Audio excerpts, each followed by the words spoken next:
we are here with Austin Meade, aka Howdy Fuckers. If you're watching this, you can see it on a screen.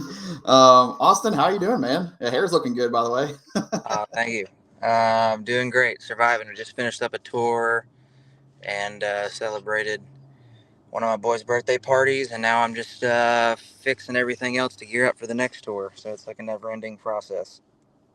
Yeah, so I got the most important question you're going to get all interview right off the bat. How your reaction to Taylor Swift and Travis Kelce getting engaged? I don't really have a reaction for any of that BS, man. I got too much stuff going on my own. Yeah, I had to ask. That's breaking. That's the breaking news all over the place. So I like throwing stuff like that in there. But man, you just said you're before we got started. You said you're picking up a band and everything. So just talk about what's going on with you. Band troubles. You got a new album come out in November and stuff. What's your world looking like right now, leading up to this album release? We just finished about a 6-week tour, and before that, we were on the road for, I guess, 2 or 3 months. So I pretty much stay touring all the time, as much as possible. And then when I'm home, yeah, I got the wife and kids, and we do our thing. And there's always some type of honey-do list to figure out, which is kind of where the latest single came from.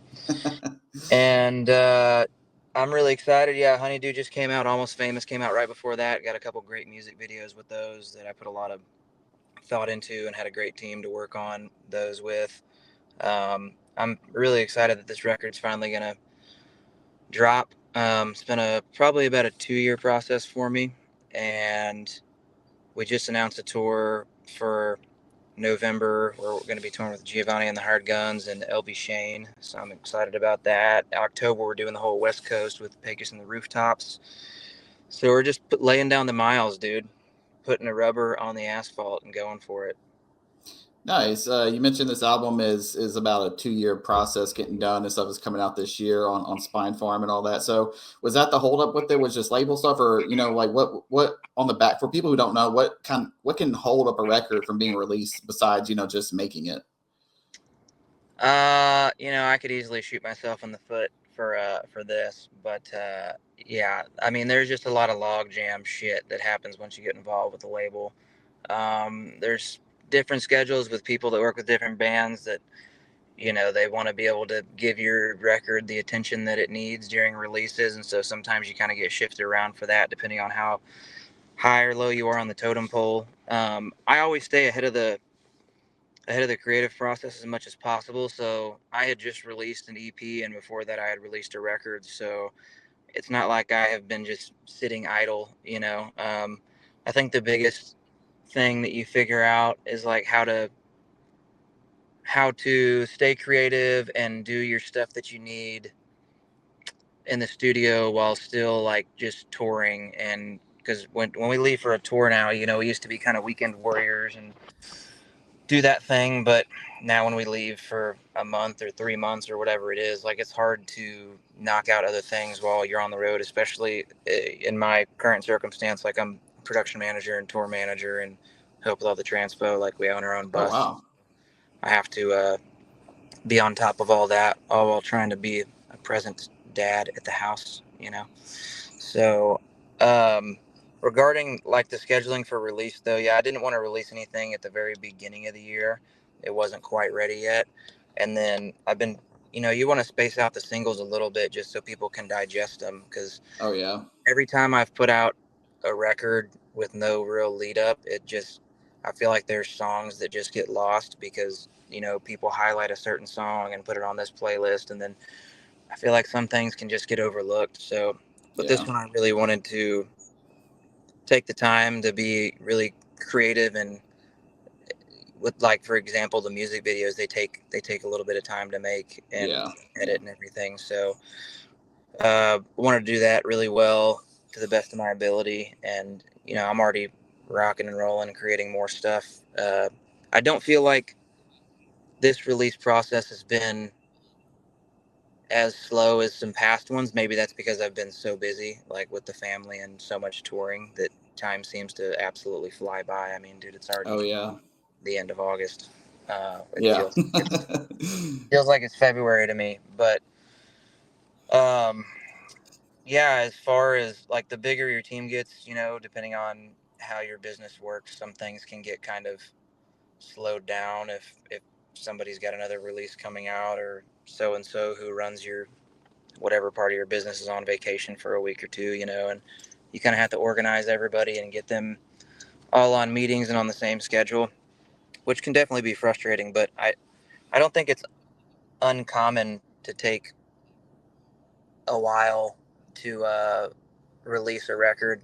Hey, hold on 1 second. Sorry. Hey, driveways is super steep, but I don't think it's uncommon for records to take a couple years to come out, because I'm talking about from the time I started writing until the time I am able to release it. And so you write demos and you cut down some of the best songs that you think are really set for this record, and that just takes some time to process. Yeah.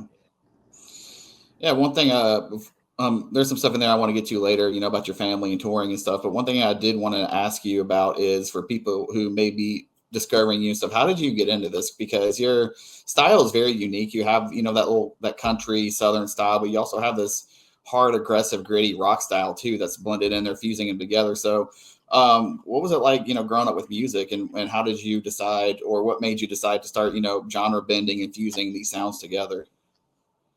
I've been a fan of like multiple genres for my whole life, man. I remember when I was going to elementary and high school, I was super into pop punk, but I was also really big into like the Texas Red Dirt scene.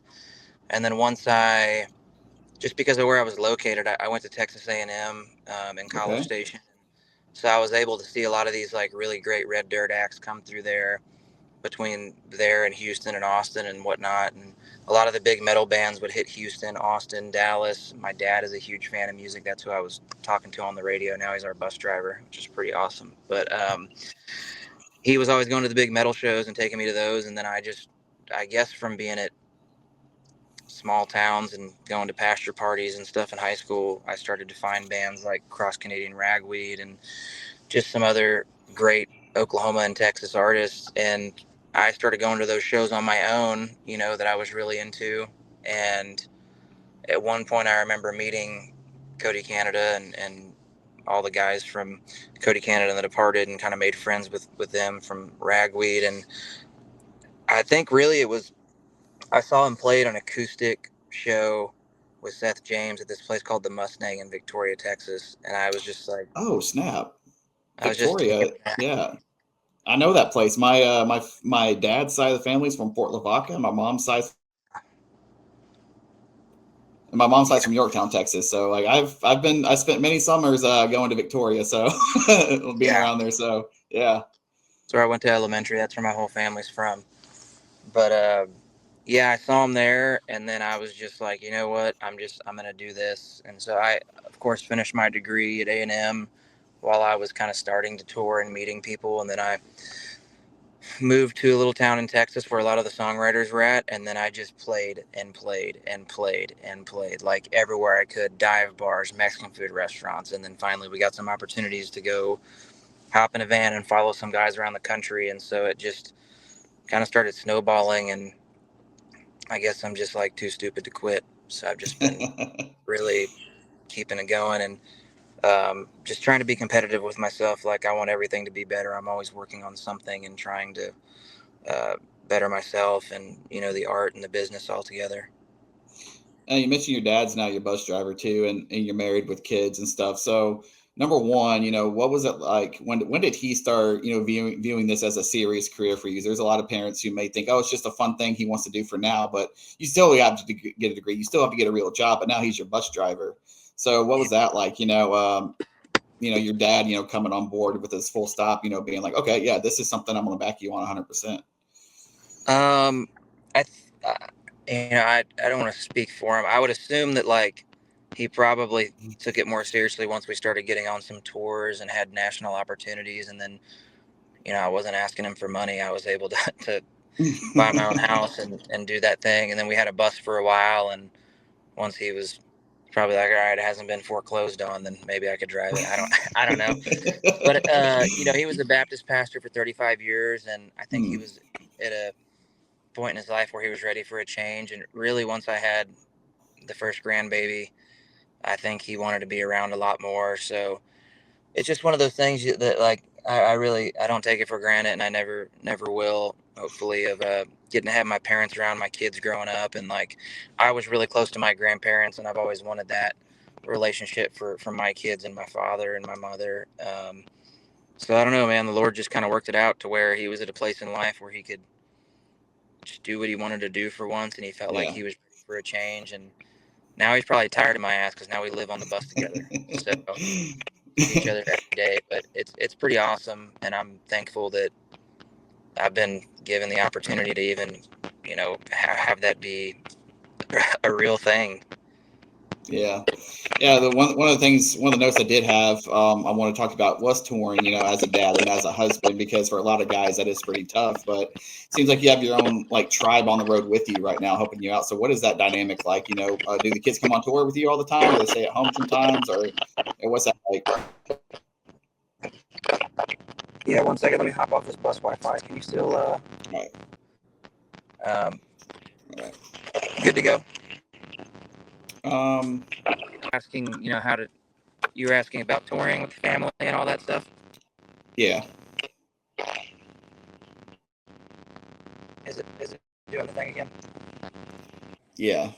So you mentioned your dad is your bus driver and everything, so he's around his grandkids a lot. What is that like? I guess do your kids come out on tour all the time with you, or is it kind of just like a here and there kind of thing? Whenever we're close, yeah, it's tough to take two tiny kids under 2 years old out on a tour all the time. So when we're nearby, or we have a short run at the house, or in Texas or Oklahoma, they will come out. Whenever I had one, yeah, my youngest, when he was 3 months old, he's been to like 20 something states with us, Oh and wow. he's been into Canada and everything, which has been fun. But once you add a second one to the mix, dude, it does not. One and one does not equal two when you're talking about children. Oh yeah. So they do, yeah. I mean, they came out the last 2 weeks to the Texas stuff we had, but a lot of times too, when they're that small, it's really not fair to keep them in a car seat for like 8 hours a day on a bus ride. Yeah. There's a lot of safety issues too with just being on the highway is so dangerous. Like I'm stressed out for as much travel we do, and I just don't want to put my kids in that situation every day like I have to be in. Yeah. What's it? I'm sure you may talk about this a little bit on your record and stuff. But what's it like? With your wife being at home and you being away on tour? Is your tour schedule kind of set up to where like you have to tour? Is it more set up to where you can spend time with your family and then perform shows? Like how is it structured? Being a family man with being on the road and stuff. Well, to be honest, it goes back to the label thing, like, and just completely honest, like when they are the ones that are claiming the streaming money and stuff, then yeah, I have to tour for a living right now, just the way that it's set up. I wish it wasn't that way, and but it is what it is where I'm sitting in my career right now. And so yeah, the way that I make a living, just to be quite frank, is just playing shows and selling merch. That's the way that I'm able to do it. There are some like royalties and things that I get for songwriting and whatnot, and that's great when a song takes off, but it's not something you can really count on every month to come in a certain amount. It depends how much people listen to a song that you wrote. Um, there are a lot of artists that like own, their most popular songs, and that is amazing, and they're like set for life. But unfortunately, the beast of the label world, that's kind of how it works, at least when I first entered that world. So yeah, we tour a bunch. I do say no to more things now than I was like a year or two ago, because we're able to sustain a little bit more as more people show up at shows, obviously, and you sell more tickets and more merch. Then you're kind of able to try to balance your life a bit more. Um, but like if a big opportunity comes by, I almost always say yes, because I'm just at the point where I want to do that type of thing. Yeah. So it's a hard balance to balance like the whole family life and the touring and stuff. But really, I wouldn't want to change anything right now. I'm sure as I get older, I'll probably kind of look at the way that I tour and pick certain months or certain regions. We're still so new into a lot of territories too that like I got to shoot my shot, man. Like I got to Yeah. go play on the other side of the country and see see if we're growing a fan base there, because that's really the only way you know. Like, you can look at numbers online and try to find your streaming followers and stuff, but until you show up to that town and try to actually sell tickets, like, it doesn't Oh matter if yeah. you got 500,000 followers on TikTok or not. Like, who's actually going to show up at the show? And for me, I just like started road dogging this like a decade ago, and I'm just like, that's how I've been able to tell if it's worth us trying to like grow a market and stuff. Sometimes it sucks to drive to, you know, like we're going to Canada like in November, and I'm like, holy crap, like, I hope somebody shows up. But more often than not, like, we're really pleasantly surprised, and I think with this new record, I'm pretty optimistic and really hopeful that it'll bust it up to the next level, so we can, you know, hit the next level of venue and really start planning for the following year. Like, all right, this place was 1,500 miles away, but it was awesome. So let's like Yeah. grab a couple of those and kind of plan out what we're doing rather than just closing your eyes and throwing darts at a board. Yeah, your publicist did send me the record early in the email and stuff to listen to it. So I did listen to it some and everything. And I don't want to spoil a lot of stuff because it does come out in November, so I don't want to spoil a lot of stuff. But it does flow in an interesting way, and I do want to talk about that a little bit as how it's structured, how it's set up. You know, what kind of thought went into that? Well, I mean, the track listing's already out because you can see it on like the streaming stuff. So, and we Oh, are, I've heard it. Yeah. yeah. Well, what do you mean exactly? Just why I picked the track order, or? Well, I guess what I'll say is, I don't know if you can call it spoiler, but it does sort of kick off kind of heavy and then kind of dips off into more like a mellow kind of, yeah, you're smiling, a mellow kind of way. Like Civil War, ironically, kind of goes mellow despite it being called Civil War. So you think that'd be more of an aggressive song by the title, but then it kind of like bounces out and it kind of like closes out on like the more mellow side of things, you know, with Howdy Do Ya and all that. So, Yeah. that's what I was asking. You know, I guess the song style structure of it. You know, with the more aggressive going into more of a smoother end. Well, our last release had Insignificant Other and Pretty Little Waste, which are pretty heavy songs, and Blackout. And so I was still writing a bunch of stuff like that, which I still am. And dude, when I turn on a record, like, I wanted this record to be like a live show. Like, we come out with some energy, like, you know, bring the nuts at the beginning and get people hyped. But then I also, on records, like to have really heartfelt moments.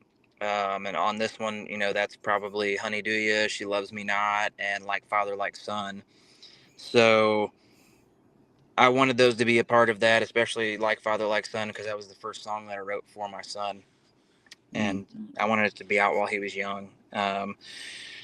But I just kind of wanted to structure it like a live show, really, like give people an experience. Let's give them some heavy stuff and get everybody pumped up. And then I didn't want it to be like, oh, that's all this guy can do. Like, I want there to be a roller coaster of emotion. And I think if people are listening to the record the whole way through, like by the time they get to that, you know, halfway or a little more than halfway through, like they're probably ready for a little bit of a change of pace themselves, and they might already be in their feels from, you know, the lyrical content and stuff.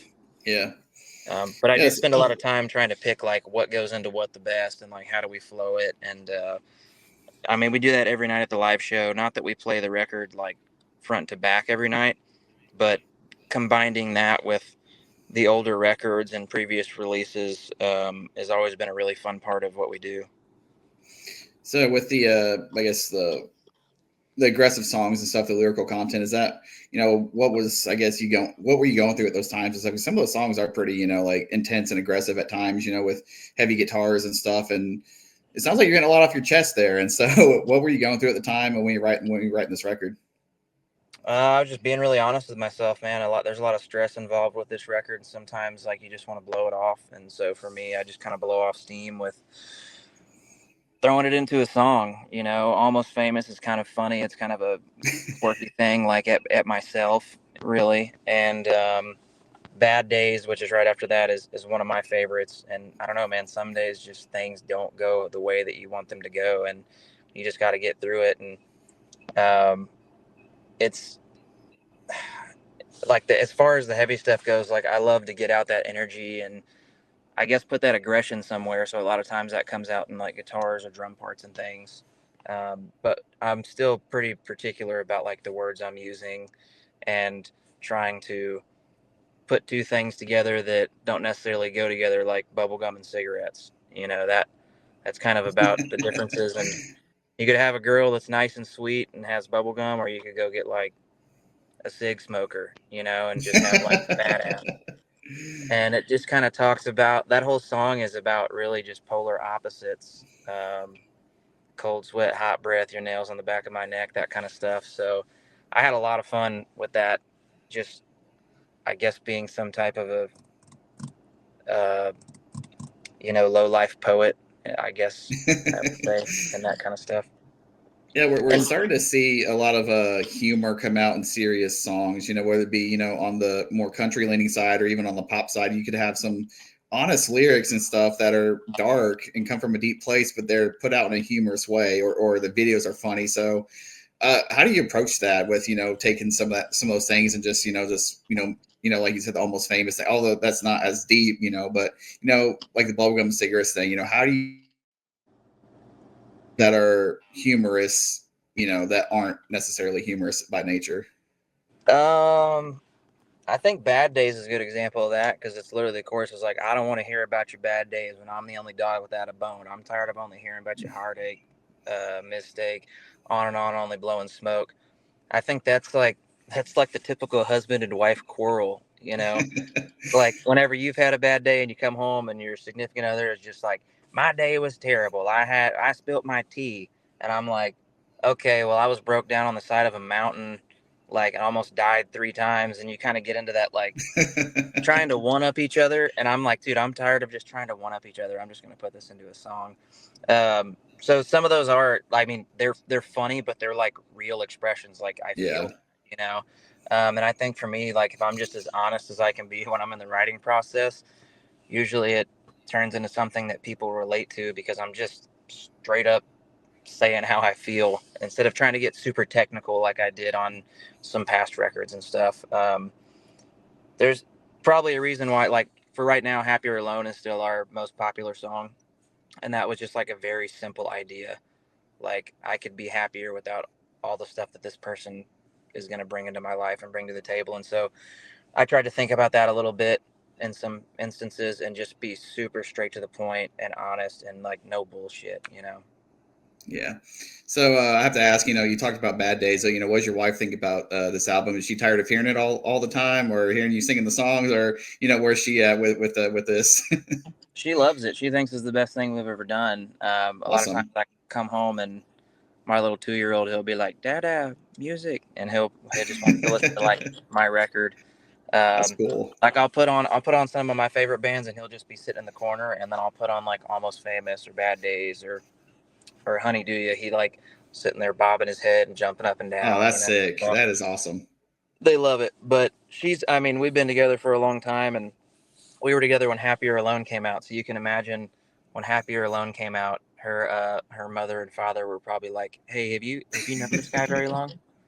Um, but she's also a part of the records too. Like obviously, I've written some sweeter stuff on this record for her, but she is Spicy Stacy, which is a character from the Abstract Art record, and then the voicemail at the beginning of Bad Days. That's from her, and then there's some like sweeter moments, like at the beginning of Honey Do You, when she's like, "I love you," that actually connects to the song before it. She loves me not from a voicemail. Um, so she's all in for it, man. She's having a good time living the mom life, and yeah, I guess enjoying it. That's awesome, man. Well, I don't want to keep you too much longer. So you said you got some tours coming up into this year and everything. New record come out in November. What else? Where can people find you? What else do you want to, mention real quick before we let you go?